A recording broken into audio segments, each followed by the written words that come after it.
So, for those of you following my regular updates, I'm back from India. I don't know if I mentioned in that video, can't remember, but I'm now off to the Lake District. But the main reason for giving another cheeky little update is I spent yesterday in hospital, in Bournemouth Hospital, starting the first of my 2 years of maintenance treatment, maintenance immunotherapy. So I just wanted to explain a little bit about that and a little bit about how it works. Now, I'll put the name of the drug on the bottom here, Obinutuzumab. That's the closest I've ever got. It's still not right. But it's basically an immunotherapy drug. So I had it 6 times with my OCHOP, with my chemotherapy. I had the immunotherapy drug as well. So I knew I could tolerate it. I was hoping, if you saw in my last video, that I wouldn't need to have ongoing treatment. But I've got an appointment a week Monday, so in about 2 weeks' time, with the radiologist to have a little chat about radiotherapy. But I have started the immunotherapy, and I wanted to explain a little bit about what it is and a little bit about my rationale for having it. So I was making the decision whilst I was in India, and I think I said in the India video, I remember that I did, that I was going to give some thought about how to continue my treatment and what I wanted to do, because I have this natural desire to try and stick to the holistic as much as possible, and I knew that wasn't possible to start with. The tumour, 17 by 9 centimetres, was just too big. So I needed NHS or Western medicine to knock back that tumour as possible. And I was hoping that I'd knock it back to gone, basically. That doesn't necessarily mean that the cancer won't still be there at a cellular level in your body, but the idea is knock it back as much as you can and then let your natural immune system take over and just start to get things back in harmony again. And then with all the other stuff I was doing around reducing toxins and the teeth work that I've spoken about with root canals, I was hoping to give my body the chance to fight it off naturally.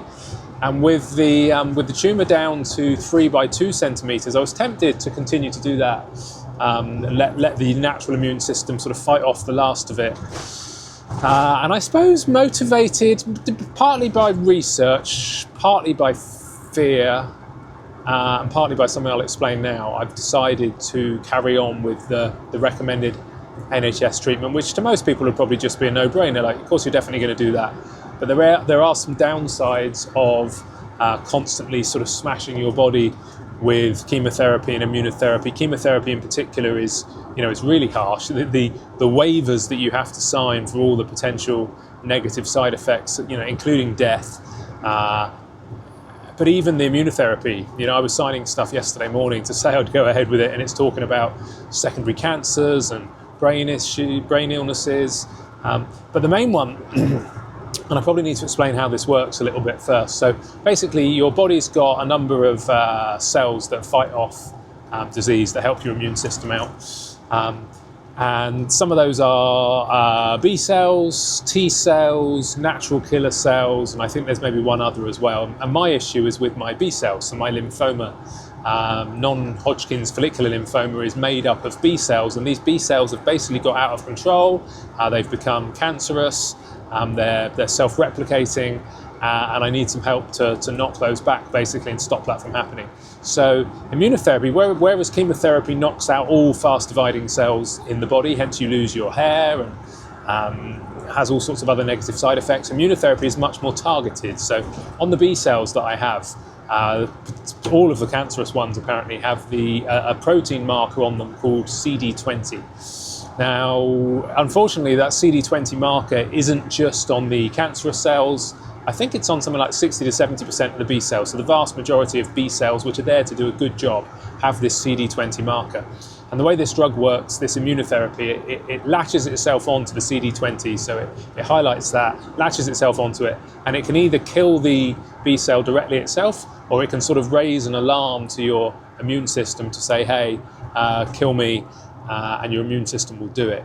Now, the idea of that is to wipe out as much of the cancerous B cells as possible that have this CD20 marker, and then the bone marrow and your T cells will produce new B cells, and those new B cells that are created won't, in essence, be cancerous. So unfortunately, because so many of your good B cells, as well as the cancerous B cells, have this CD20 marker, the immunotherapy isn't just knocking out the bad cells, it's knocking out your B cells in general, and that means that you're immunocompromised, particularly after each round, because you're decimating your B cell population, so your immune system is in essence weakened.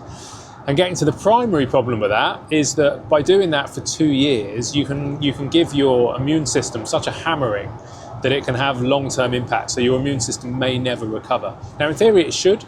Your B cells should recover. It can take a couple of years to do so.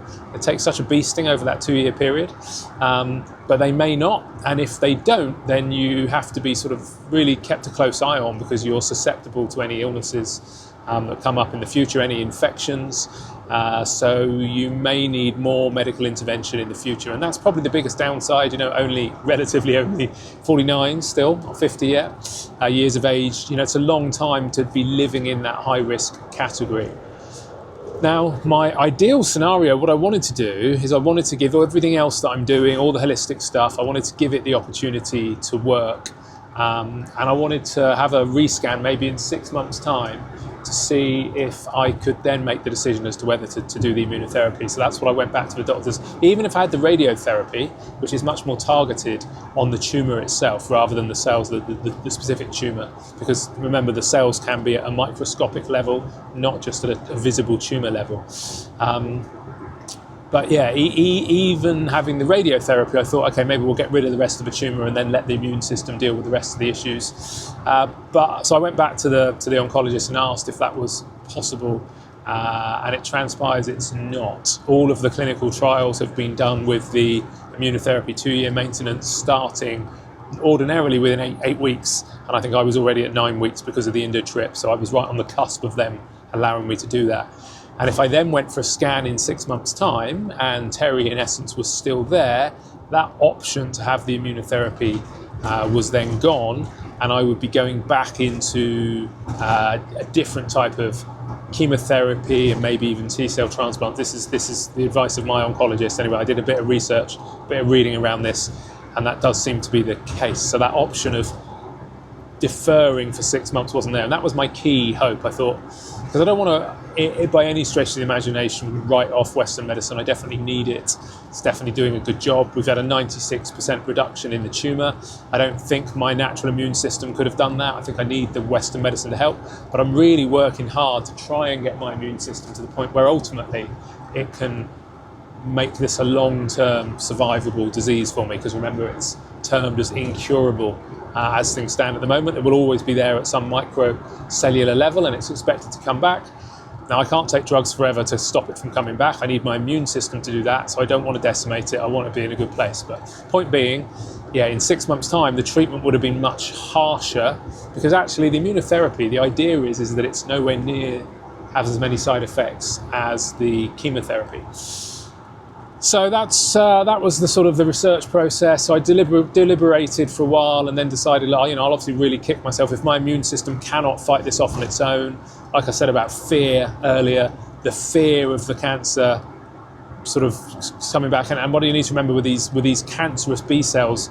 My bone marrow isn't making cancerous cells, but the cancerous B cells, of which I have, probably millions in my body, they are self-replicating. That's what turned into that big tumour. So the new ones that are being made by the bone marrow, they are cancer-free, but the replicating old ones are cancerous. So I need to stop those from replicating, and that's what the Western medicine, through its insane level of wizardry, can help with. So with all the holistic stuff I'm doing, the trip into India, which was supposed to be about detox and rebuilding my strength post-treatment, has ended up being, okay, that's going to be getting me ready for my next round of treatment. And I still believe that all that kind of stuff is putting me in the best possible place, strength-wise, getting my immune system in the best possible place. So I'm going to run these two things in adjacent with each other, basically. Holistic medicine to get my immune system and my body as strong as possible, and my mind particularly, with the meditation and time outdoors, and this trip to the Lake District, beautiful place, and then the Western medicine.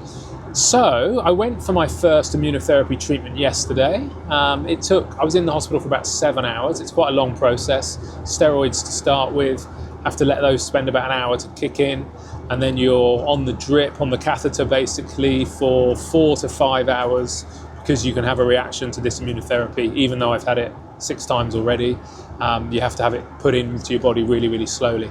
And even though I'd had it 6 times already. I'd only ever had it with the chemotherapy, so I wasn't sure what the side effects would be and whether I'd even be able to head off to the Lake District today, whether it would wipe me out.